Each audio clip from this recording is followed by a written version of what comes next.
Good morning 10th class. बच्चों chapter 8 how do organisms reproduce ये हम डिस्कस कर रहे हैं।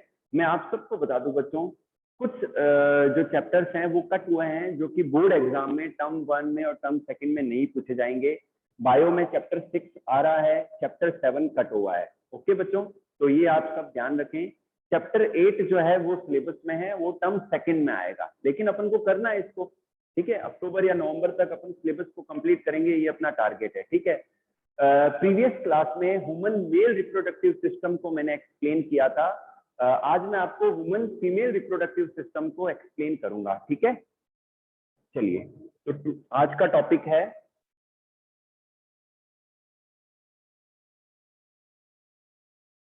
Human female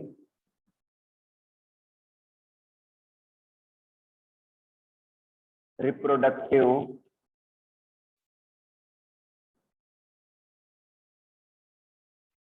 system. 10th class, पहले मैं स्केच ड्रॉ कर देता हूं, तो आप भी साथ में ड्रॉ करते रहे स्केच। ठीक है, हाँ नाइस, हैंड डाउन कर लो अपना।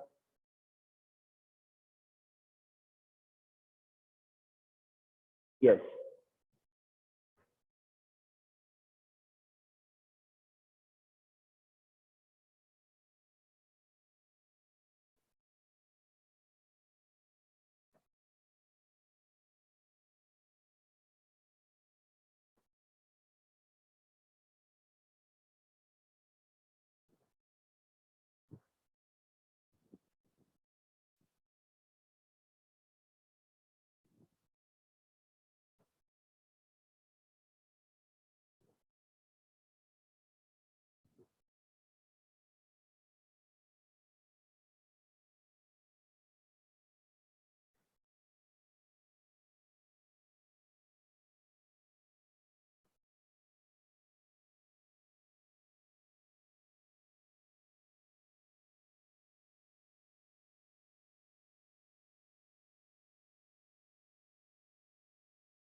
Yes, 10th class, look at the board.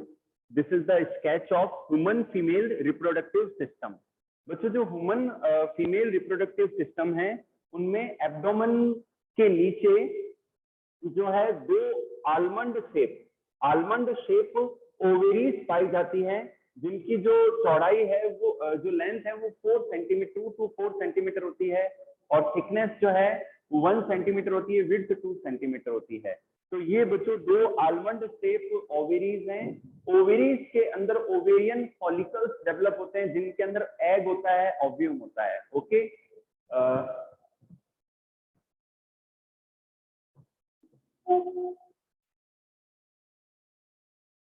हाँ, तो बच्चों ये ह्यूमन फीमेल रिप्रोडक्टिव सिस्टम में जो ओवेरीज हैं वो आलमंड शेप होती है और ईच मंथ एक ओवेरी से एक ओव्यूम, किसी एक ओवेरी से एक ओव्यूम रिलीज होता है। ठीक है।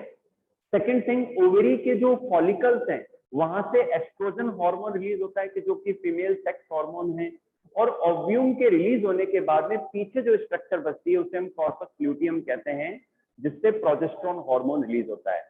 तो बच्चों ये फीमेल रिप्रोडक्टिव सिस्टम है, ये ओवेरीज हैं जो कि ओवेरियन लिगामेंट के द्वारा बॉडी वॉल से अटैच हैं। ये जो ट्यूब है बच्चों इसे हम फैलोपियन ट्यूब कहते हैं। इनकी ये फिंगर लाइक जो स्ट्रक्चर्स हैं इन्हें फिम्बरी कहते हैं और ये फैलोपियन ट्यूब है। तो जब ओव्यूम रिलीज होता है तो फैलोपियन ट्यूब के अंदर यहाँ पर आ जाता है। ये फैलोपियन ट्यूब कनेक्ट करती है यूट्रस से। तो ये बच्चों यूट्रस है जो कि इन्वर्टेड पीयर शेप स्ट्रक्चर होती है और ये एक्सपेंडेबल है कि जब प्रेगनेंसी का पीरियड होता है तो ये काफी एक्सपेंड हो जाता है। ठीक है। और ये यूट्रस कनेक्ट करता है वेजाइना से इस पार्ट के द्वारा। इस पार्ट को हम कहते हैं सर्विक्स। इस पार्ट को हम क्या कहते हैं बच्चों? सर्विक्स कहते हैं। And it connect the uterus to the vagina, vagina से कनेक्ट करता है। इसी तरीके से ये भी ओवेरी है, ये भी फैलोपियन ट्यूब है जो कि यूट्रस से कनेक्ट होती है। ओके बच्चों, तो जब भी हर महीने एक ओव्यूम रिलीज होता है तो वो यहाँ से आके फिम्बरी के द्वारा यहाँ पर आ जाता है। जब भी मेल और फीमेल क्रॉस करते हैं तो जो स्पर्म है वो वेजाइना से होते हुए ट्रेवल करते हुए, जो स्पर्म है वो ट्रेवल करते हुए, मान लो यहाँ पर एग सेल है, मान लो यहाँ पर एग सेल है, तो जो स्पर्म है, अच्छा ओव्यूम किसी एक महीने इस ओवेरी से, किसी एक मंथ इस ओवेरी से रिलीज होता है।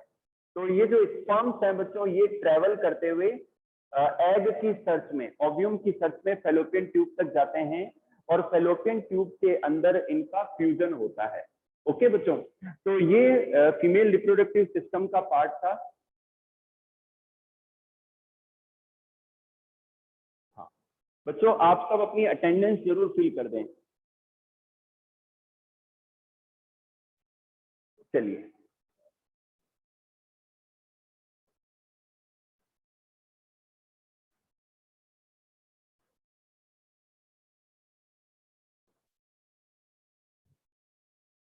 बच्चों एक टॉपिक मैं एक्सप्लेन करना चाहता हूं, वो है मेंस्ट्रुअल साइकिल।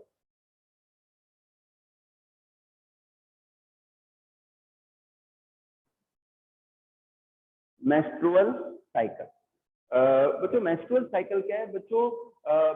मंकीज के अंदर, एप्स के अंदर, ह्यूमन बींग्स के अंदर जो फीमेल्स हैं उनके रिप्रोडक्टिव ट्रैक्ट में ईच मंथ कुछ साइक्लिकल चेंजेस होते हैं।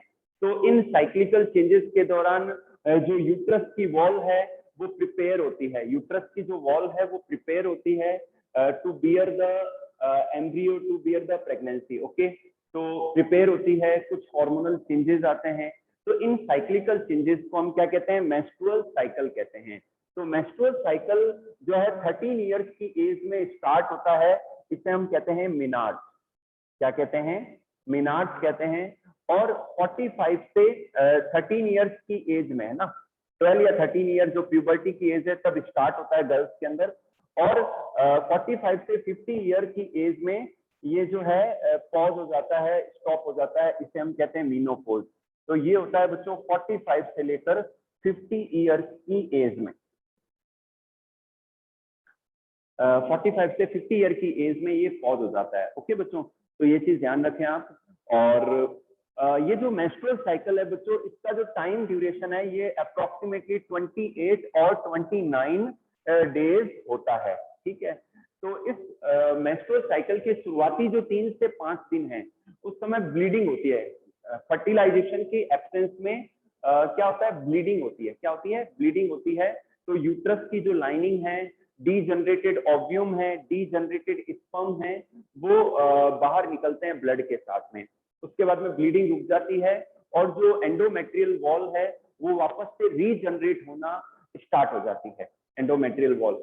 और 14th डे पर, 13 या 14th डे पर क्या होता है, एक ओव्यूम रिलीज होता है जिसे हम ओव्यूलेशन कहते हैं। अगर उसी दौरान मेल और फीमेल का क्रॉस होता है और स्पर्म और ओव्यूम का फ्यूजन हो जाता है तो जाइगोट बन जाता है, एम्ब्रियो बनता है और प्रेगनेंसी स्टार्ट हो जाती है। ओके बच्चों, जब अगर क्रॉस नहीं होता है और फर्टिलाइजेशन नहीं होता है, स्पर्म और ओव्यूम का फ्यूजन नहीं होता है, तो ये जो प्रिपरेशन है ये बेकार चली जाती है।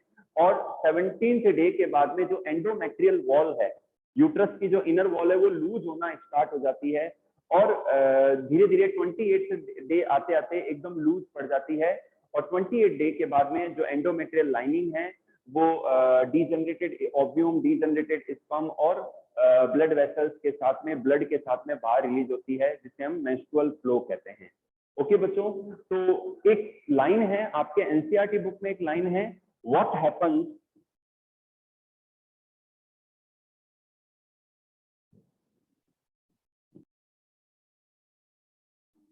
हाँ, तो बच्चों एक लाइन है आपके एनसीईआरटी बुक में कि what happens when fertilisation not occurs. पहली बात तो फर्टिलाइजेशन कर लेते हैं, फर्टिलाइजेशन की करते हैं। In the fallopian tube sperms reaches there in the search of ovum. Okay, the fusion of sperm and ovum, the fusion of sperm and ovum is called fertilization. It is called fertilization. It leads to formation of zygote. Sperm और ovum के fusion को हम क्या कहते हैं बच्चों, fertilisation कहते हैं। It is called fertilisation. It leads to formation of zygote.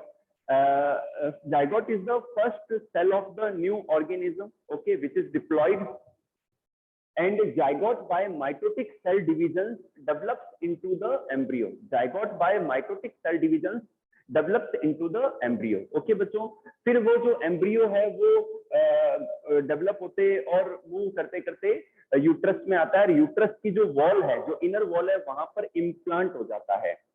ठीक है, द अटैचमेंट ऑफ, यहाँ पर दो टर्म और मैं एक्सप्लेन कर रहा हूँ, इम्प्लांटेशन, इम्प्लांटेशन, और एक टर्म और है बच्चों प्लेसेंटा। फर्टिलाइजेशन समझ में आया आपको? इम्प्लांटेशन क्या है? एम्ब्रियो का यूट्रस की वॉल में अटैच होना, this is called implantation. The attachment of the embryo to the inner wall of uterus is called implantation. Okay, next लेते हैं प्लेसेंटा। स्लोली एंड ग्रेजुअली क्या होता है बच्चों कि जो यूट्रस की वॉल है वहां पर एक डिस्क लाइक स्ट्रक्चर बन जाती है जिसे हम प्लेसेंटा कहते हैं। तो प्लेसेंटा के सेंटर से विलाइज जो है निकलते हैं, जो कि फीटस से, जो बच्चा है गर्भ के अंदर, उससे कनेक्टेड रहता है। कुछ इंटरडिजिटेड स्ट्रक्चर्स होती है जिन्हें विलाई कहते हैं, और जिससे मदर और जो बच्चा है और प्लेसेंटा है उसके साथ कनेक्शन बना रहता है, और प्लेसेंटा के थ्रू मदर से कनेक्शन बना रहता है फीटस का। ठीक है, जो यूट्रस में जो बच्चा पल रहा होता है उसे हम फीटस कहते हैं। क्या कहते हैं? Foetus, FOETS। ठीक है बच्चों, तो ये चीज ध्यान रखें आप। और प्लेसेंटा के सेंटर से एक कोड निकलती है जिसे हम अम्बिलिकल कोड कहते हैं। तो 3 मंथ के बाद में जो बच्चा है वो पूरी तरीके से फ्लॉट करता है यूट्रस की कैविटी के अंदर, और प्लेसेंटा से जो अम्बिलिकल कोड निकलती है वो बच्चे से कनेक्टेड रहती है। ठीक है, और इससे गैसियस एक्सचेंज भी होता है और फूड का, न्यूट्रिएंट का एक्सचेंज भी होता है। जो वेस्ट रिलीज होता है फीटस से वो भी एक्सचेंज होता है। और जो प्लेसेंटा है बच्चों, ये एक टेम्पररी ग्लैंड के रूप में भी वर्क करती है और कई सारे हार्मोन्स रिलीज करती है during the pregnancy and after the completion, sorry during the initial जो फेज है प्रेगनेंसी का, वहां पर ये हार्मोन्स रिलीज करते हैं। प्लेसेंटा के द्वारा बच्चों प्रोजेस्टेरॉन हार्मोन रिलीज होता है जो कि प्रेगनेंसी को मेंटेन रखता है, प्रेगनेंसी को बनाए रखता है। ये चीज ध्यान रखें आप। प्लेसेंटा इनिशियल 3 मंथ तक तो प्लेसेंटा ही प्रोजेस्टेरॉन को रिलीज करता है, ठीक है। सॉरी बच्चों, गलती हो गई मेरे से। यहाँ पर मैं फिर से बता रहा हूँ कि जब ओवरी के द्वारा जो ओव्यूम रिलीज होता है और पीछे जो कॉर्पस ल्यूटियम नाम की स्ट्रक्चर बनती है, उससे भी प्रोजेस्टेरॉन रिलीज होता है जो इनिशियल 3 मंथ तक रिलीज होता है। 3 मंथ के बाद में प्लेसेंटा के द्वारा, सॉरी मैं यहाँ पर अपने आप को सही कर रहा हूँ, प्लेसेंटा 3 मंथ के बाद में जो है प्रोजेस्टेरॉन रिलीज करना स्टार्ट कर देता है।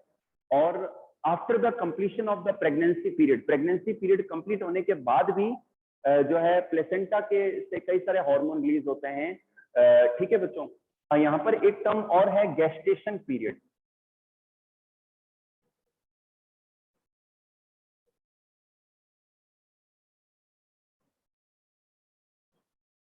गेस्टेशन पीरियड कहते हैं बच्चों प्रसव काल को। जैसे कि ह्यूमंस के अंदर 9 मंथ का है, 9 मंथ का गेस्टेशन पीरियड है, या 270 डेज कह सकते हैं, और 280 डेज भी सही है। ओके, तो gestation period is the pregnancy period in human और अदर एनिमल्स, ठीक है। और हमारे अंदर जो ह्यूमन बीइंग के अंदर जो है 270 डेज और 9 मंथ का है। जो डॉग होता है उसके अंदर 60 या 62 डेज का, कैट के अंदर भी 60 या 62 डेज का, एलिफेंट्स के अंदर 21 मंथ का गेस्टेशन पीरियड होता है। ओके बच्चों, अब मैं आता हूँ वापस से एक बार रिपीट करता हूँ कि जब फर्टिलाइजेशन नहीं होता है तो जो प्रेगनेंसी की जितनी भी तैयारियां हैं वो सारी वेस्ट चली गई हैं। तो 17 या 18 डेज के बाद में जो मेंस्ट्रुअल साइकिल का जो 17 या 18 डेज है उसके बाद में एंड्रोमेट्रियल लाइनिंग जो है लूज होना स्टार्ट हो जाती है। 28 डे के बाद में एंड्रोमेट्रियल जो लाइनिंग है, जो यूट्रस की जो लाइनिंग है, इनर वॉल है, वो खुरच कर ब्लड वेसल्स के साथ में, ब्लड के साथ में, डीजनरेटेड ओव्यूम के साथ में बाहर आती है, जिसे हम मेंस्ट्रुअल फ्लो या मेंस्ट्रुअल ब्लीडिंग कहते हैं। ओके बच्चों, तो ये कॉन्सेप्ट था ह्यूमन फीमेल रिप्रोडक्टिव सिस्टम का भी और मेंस्ट्रुअल साइकिल का भी पार्ट मैंने बताया आपको। और उसके अलावा कुछ टर्म्स बताइए, implantation, placenta, gestation period and foetus. Okay, चलिए यहाँ तक अगर आपको क्लियर है तो आप सब हैंड रेज कर दो एक बार। हाँ, एक बार सारे हैंड रेज कर दो। चलिए, हाँ क्लास मत छोड़े बच्चों, नेक्स्ट टॉपिक में ले रहा हूं रिप्रोडक्टिव हेल्थ।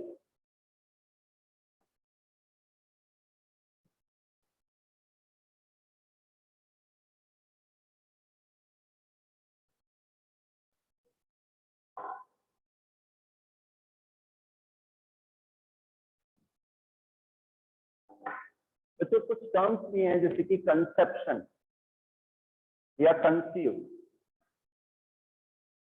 ठीक है, और एक है कॉन्ट्रासेप्शन। कॉन्ट्रासेप्शन,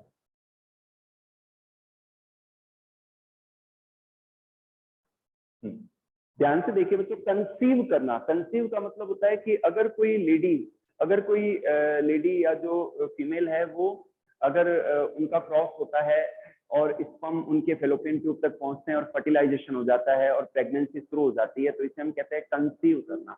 क्या कहना? कंसीव करना, गर्भ धारण करना, ठीक है। कॉन्ट्रासेप्शन, कॉन्ट्रासेप्शन का मतलब होता है गर्भ निरोधन। गर्भ निरोधन यानी कि किसी भी तरीके से प्रेगनेंसी ना होने देना, प्रेगनेंसी को रोके रखना, दिस इज कॉल्ड कॉन्ट्रासेप्शन, ठीक है।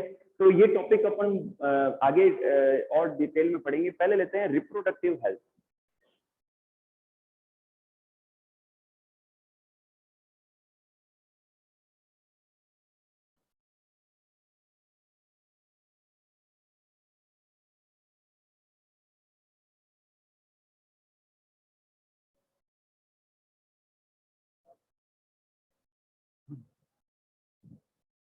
रिप्रोडक्टिव हेल्थ क्या है बच्चों?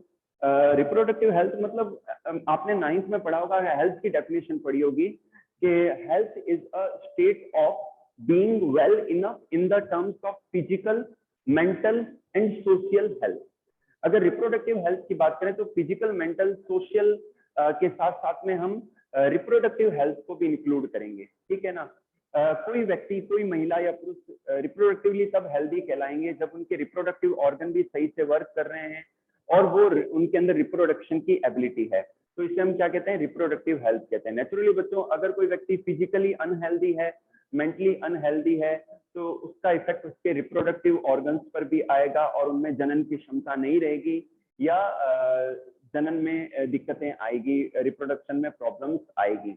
ओके, तो रिप्रोडक्टिव हेल्थ होना बहुत जरूरी है और इसीलिए इंडियन गवर्नमेंट के द्वारा जो है time to time reproductive health के प्रोग्राम चलाए गए हैं, जिन्हें हम RCH प्रोग्राम भी कहते हैं, reproductive and child health care programme भी कहते हैं।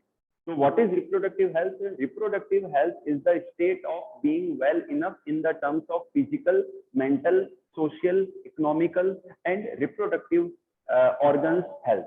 This is called reproductive health. Okay? तभी जो पेरेंट्स हैं, जो हस्बैंड वाइफ हैं, वो अच्छे से जो है अपने बच्चों को जो है प्रोड्यूस कर पाएंगे, उनमें रिप्रोडक्शन सही से हो पाएगा और फिर आफ्टर जो है बर्थ ऑफ द बेबी उसका प्रॉपर केयर भी कर पाएंगे। जो RCH प्रोग्राम्स हैं उनके अंदर ये चीजें बताई जाती हैं। ठीक है बच्चों, तो ये पार्ट हो गया रिप्रोडक्टिव हेल्थ का। नेक्स्ट लेते हैं कॉन्ट्रासेप्टिव डिवाइसेस।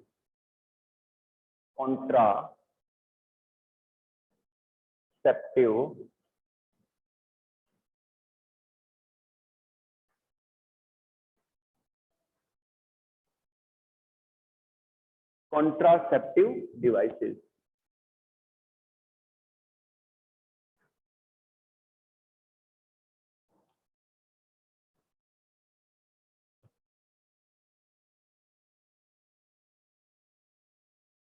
हाँ बच्चों, कॉन्ट्रासेप्टिव डिवाइसेस उन डिवाइसेस को कहते हैं जो कि प्रेगनेंसी को रोकते हैं, फर्टिलाइजेशन को, स्पर्म एंड ओव्यूम की मीटिंग को रोकते हैं। तो उन्हें हम क्या कहते हैं, कॉन्ट्रासेप्टिव डिवाइसेस कहते हैं। क्या कहते हैं, कॉन्ट्रासेप्टिव डिवाइसेस कहते हैं।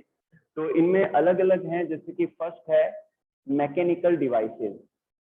Mechanical devices,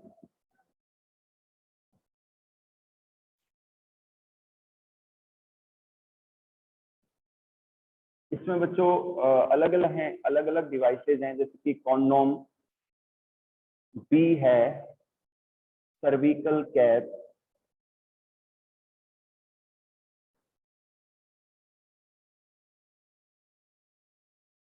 cervical cap,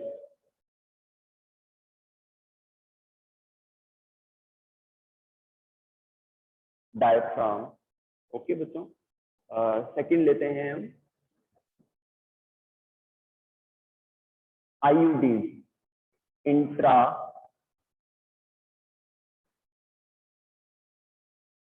intrauterine contraceptive devices. Contraceptive devices,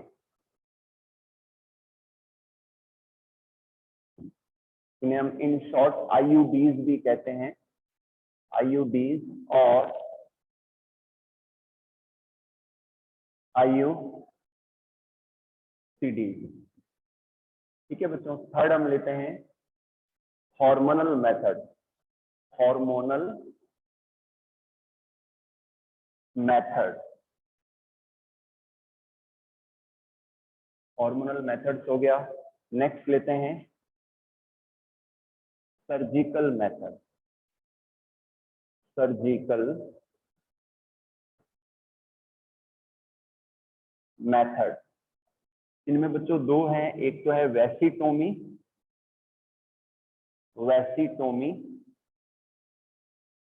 and B है ट्यूबेक्टोमी।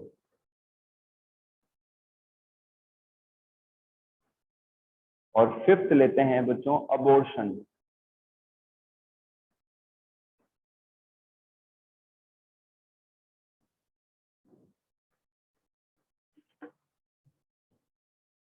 हाँ, ध्यान से देखिए बच्चों, कॉन्ट्रासेप्टिव डिवाइसेस में वो सभी डिवाइसेस जो किसी तरीके से स्पर्म्स के एंट्रेंस को या फिर स्पर्म और ओव्यूम के फ्यूजन को रोकते हैं और प्रेगनेंसी को रोकते हैं, they are the contraceptive devices. इनमें फर्स्ट है मैकेनिकल डिवाइसेस। मैकेनिकल डिवाइसेस वो डिवाइसेस हैं जिनके द्वारा, जो या तो रबड़ की बनी होती है, प्लास्टिक की बनी होती है, या फिर वो मेटल की बनी होती है, और इनके द्वारा जो रिप्रोडक्टिव ट्रैक्ट है उसको ब्लॉक कर दिया जाता है, जिससे जो स्पर्म है वो ट्रेवल ना कर पाए या आगे ना जा पाए। ठीक है, जैसे कि मेल के अंदर कॉन्डोम आते हैं जो कि मेल अपने पेनिस पर कवर कर सकते हैं, या फिर फीमेल्स के लिए भी आते हैं जो कि अपने वेजाइनल पार्ट में इनको लगा सकते हैं और ये स्पर्म को आगे नहीं जाने देते। सेकंड लेते हैं cervical caps. Cervical caps plastic की बनी होती है और इनको सर्विक्स के अंदर लगाया जाता है, जहां से स्पर्म आगे ट्रेवल नहीं कर पाते हैं। नेक्स्ट लेते हैं डायफ्राम। ये भी बच्चों प्लास्टिक या रबड़ के मेटेलिक बने या मेटल के बने होते हैं, और इनको जो है वेजाइनल पार्ट में लगाया जाता है, और ये सी शेप्ड होते हैं। ठीक है, सेमील्यूनर शेप में पाए जाते हैं, और ये भी कवर कर लेते हैं फीमेल रिप्रोडक्टिव ट्रैक्ट को, जिससे स्पर्म आगे ट्रेवल नहीं कर पाते हैं। नेक्स्ट लेते हैं इंट्रा यूटेराइन कॉन्ट्रासेप्टिव डिवाइसेस। जो बच्चों इंट्रा यूटेराइन कॉन्ट्रासेप्टिव डिवाइसेस हैं, ये 3 इयर्स या 5 इयर्स के लिए लगाई जाती हैं, और इनको यूट्रस के अंदर लगाया जाता है। ये मेटेलिक होती हैं, जैसे कि इनके एग्जांपल हैं कॉपर टी या मल्टी लोड इनके एग्जांपल हैं। तो ये क्या करते हैं, रेगुलर टाइम इंटरवल से मेटेलिक आयन रिलीज करते हैं, कॉपर आयन रिलीज करते हैं। ये कॉपर आयन जो है स्पर्म को न्यूट्रल कर देते हैं, उसकी जो फर्टिलाइजिंग कैपेसिटी है उसको न्यूट्रल कर देते हैं। अंडरस्टूड? तो इन्हें हम आईयूडीज या आईयूसीडीज कहते हैं, सीडीएस कहते हैं। ठीक है, नेक्स्ट लेते हैं हार्मोनल मेथड। हार्मोनल मेथड्स क्या है बच्चों? जब बच्चों एफएसएच हार्मोन रिलीज होता है बॉडी के अंदर, तभी ओवेरियन फॉलिकल्स डेवलप होते हैं और ओव्यूम का रिलीज होता है। ठीक है, अगर कुछ ऐसी मेडिसिन या गोलियां, गर्भ निरोधक गोलियां आती है मार्केट में, इम्प्लांट्स, छोटी नीडल लाइक स्ट्रक्चर्स होती है जिनमें हार्मोनल फॉर्मुलेशन होता है, तो यहाँ पर बच्चों फीडबैक मैकेनिज्म होता है। इनमें कुछ हार्मोन का फॉर्मुलेशन होता है, प्रोजेस्टेरोन का, एस्ट्रोजन का। ठीक है, तो ये जब महिलाएं लेती है, गोलियों के फॉर्म में भी आते हैं, नीडल के फॉर्म में भी आते हैं, जो कि अंडर द आर्म स्किन के नीचे इंजेक्ट कर दिए जाते हैं, और वो ड्रॉपलेट्स के रूप में ब्लड में हार्मोन रिलीज होते हैं। तो इससे क्या होता है कि फीडबैक जाता है कि हाँ भाई जो एफएसएच वगैरह है वो रिलीज हो रहे हैं। तो फीडबैक जाने से क्या होता है कि जो नेचुरल जो एफएसएच है वो रिलीज नहीं होता है, और जिससे जो ओवेरियन फॉलिकल से डेवलप नहीं होते हैं, और ओव्यूलेशन नहीं होता है, ओव्यूम का या एग का रिलीज नहीं होता है। जब एग की अब्सेंस होती है तो फिर प्रेगनेंसी नहीं रहती है। ओके बच्चों, तो हार्मोनल मेथड्स में गोलियां भी आती हैं गर्भ निरोधक, ठीक है, और उसके अलावा इम्प्लांट्स नाम की स्ट्रक्चर्स आती हैं जो कि अंडर द आर्म स्किन के नीचे भी लगाई जाती हैं, जिनमें टाइम टू टाइम हार्मोन्स के ड्रॉपलेट्स रिलीज होती हैं ब्लड के अंदर। नेक्स्ट लेते हैं सर्जिकल मेथड। ये परमानेंट मेथड्स हैं, इनके अंदर महिला और पुरुष दोनों में पाया जाता है। पुरुषों के अंदर जो वासा डिफरेंशिया है, मेल के अंदर टेस्टिस से निकलने वाली जो वासा डिफरेंशिया है, उनको कट करके छोटा सा ऑपरेशन होता है और उसको टाइड कर दिया जाता है, तो इसे हम कहते हैं वेसिटोमी। तो स्पर्म टेस्टिस में बनते जरूर हैं, लेकिन वो यूरेथ्रा तक पहुंच ही नहीं पाते। ओके, सेकंड लेते हैं ट्यूबेक्टोमी।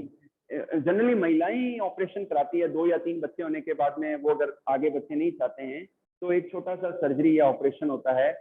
इसमें ट्यूबेक्टोमी की जाती है। फैलोपियन ट्यूब्स है, उनको कट करके उनको टाइड कर दिया जाता है, तो ओव्यूम रिलीज तो होते हैं लेकिन वो आगे मूव नहीं कर पाते हैं।